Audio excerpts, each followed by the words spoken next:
Esteemed guests, we are now honored to learn about Syria, the cradle of civilizations, as presented by the famous and internationally renowned expert and scholar, Dr. Ma'in Khatamin.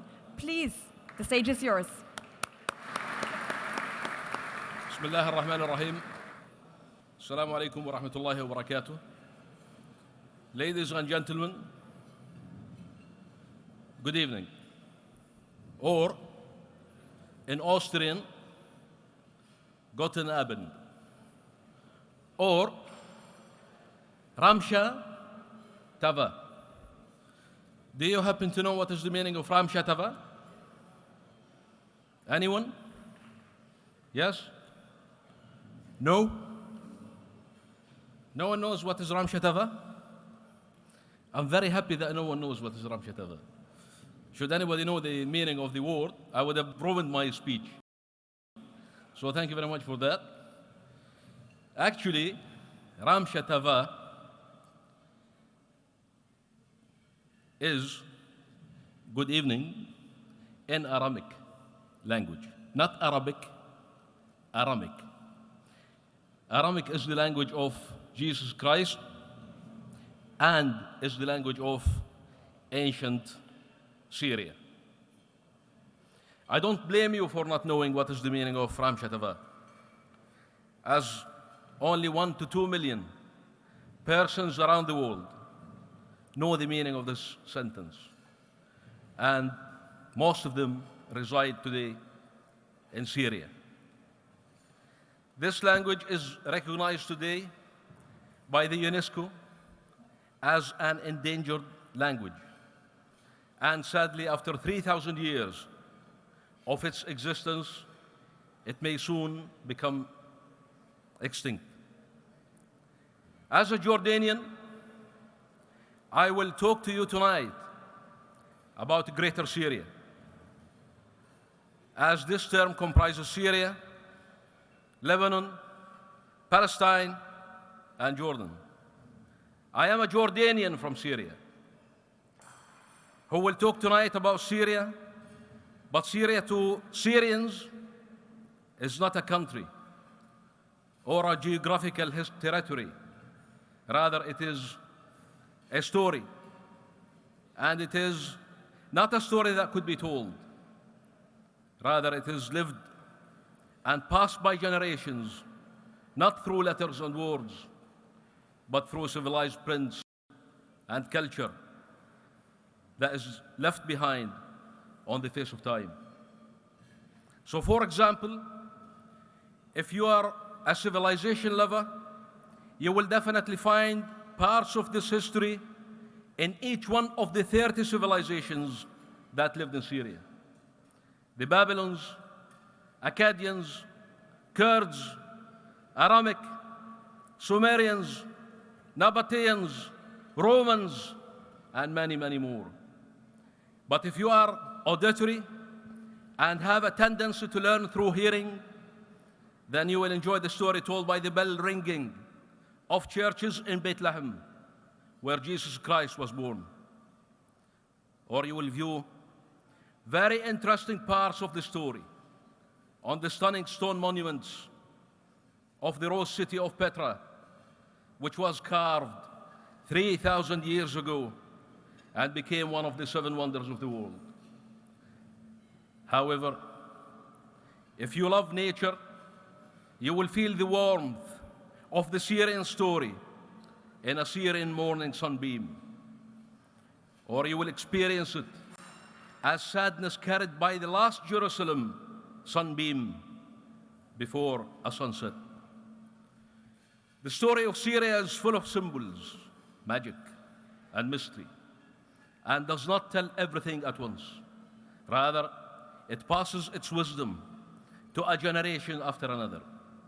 Whenever we try to find the very beginning of the story of Syria, we realize that Syria has no beginning and surely has no end. Although the story of Syria did not start with the birth of the many prophets that lived in or passed through Syria, you will find it in their prophecies, and you will find it in every prayer and every moment you feel close to God. Ladies and gentlemen, although I can't tell you the story of Syria, I am honored to inform you that I am standing before you tonight to deliver to you a message from Syria. Thus, I stand before you as a messenger. While I was preparing myself to come to Austria, a gentle breeze with Damascus jasmine scent, filled with mist from Dijla wal Furat, Tigris and Euphrates rivers, tickled me and said, "O traveler, the son of the desert and the Dead Sea, you are destined to meet sacred Austria, the land of immortal music, romance, and pride. Listen to me very carefully, O traveler, and do as you are destined to do. Stand by the Danube River and free your soul. Soon it will be embraced by the soul of the great Austrian composer Strauss. And tell him, Ram Shatava, and thank him for enabling Syria to dance the waltz, and tell him that all lovers in Syria danced in the moonlight to the tunes of his glorious music and those of Mozart, long before they had to dance to the tunes of bullets and explosions. And probably, that's why they found in their hearts a space for accepting the stark contrast. Tell both great musicians that Syria sends you her love and gives you a gift. It gives you the oldest musical notation in history, which was found in Ogarit, Syria, on a clay tablet dating back to 3,400 years. Tell them to look after the soul of its creator, as I am sure his soul will not find rest but in Vienna, just like the soul of Beethoven and close to the souls of Strauss, Mozart, Haydn, and all genius musicians that have ever existed. The soft breeze whispered again in my soul and said, in your gala dinner, O my messenger, please ask the guests to look around them and appreciate the beauty of the place. I am sure you will dine in a fine place in Vienna, and I am sure you will be in a large hall made primarily from concrete. Tell the guests that concrete was first discovered in Syria 6,400 years ago. And do thank the Austrian concrete for elegantly accepting to play the role of a silent host of such a fine gathering, rather than collapsing on the heads of Syrian children. The breeze urged me to search in Vienna for the soul of that great Austrian scientist, Karl Landsteiner, who in the year 1900 discovered the blood groups A, B, AB, and O. Do find his soul and deliver to him a message from the soul of the great Syrian scientist Ibn Nafis, who in the year 1242 discovered the pulmonary circulation, the blood circulation. The message to Landsteiner is in fact a question. Dear Karl, when you analyzed blood groups, did you discover a blood group that is worthless or has no value? Can you tell the world which blood group does the Syrian blood belong to? Is it really outside A, B, AB, and O? At this very moment, And as I realized that the message is getting really heavy and utterly complicated, I tried to disappear. But the breeze followed me swiftly and said, "Finally, my hope, I want you to find the Austrian neurologist and founder of psychoanalysis, Sigmund Freud, and ask him the following question. Aren't you the one who once said, civilization began the first time an angry person cast a word instead of a rock? If that is true, for humanity's sake, please tell us if we can call it a civilization that allows an angry person to cast a bullet instead of a word."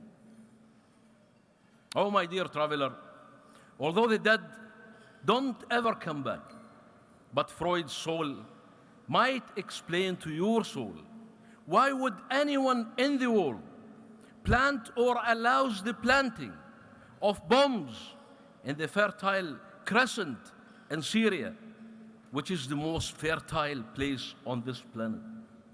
The breeze said to me, "This is my message, and you must be proud that I chose you to deliver it to glorious Austria, which I am sure it will deliver it to the rest of the world in its own words, as Vienna knows that Syria is where the first alphabet in history was found." Ladies and gentlemen, we meet tonight with many shared values, particularly the values of mutual respect, peace, understanding, and friendship. We carry within our souls many rhymes that are not yet composed, many poems that are not yet written, many wishes that are not yet fulfilled, and many prayers that are not yet answered. We meet for a better, brighter, and prosperous future. But would there be a brighter future? Unwarranted and unexplained suffering, agony, and pain? Dear friends, God is my witness. I have delivered the message. And please accept my invitation to each and every one of you to become honorable messenger of Syria. Syria deserves that, and you surely deserve the honor. As the historian André Parrot once said, every cultured man belongs to two nations, his own and Syria. Finally, I would like to say once again, Ram Shatava. Please don't tell me that you don't know what is the meaning of Ram Shatava, because after 10 minutes of talking, if you don't know the meaning, I will straight go to the airport, back to Jordan, never give a speech again. Ram Shatava, good evening, and thank you all very, very, very much.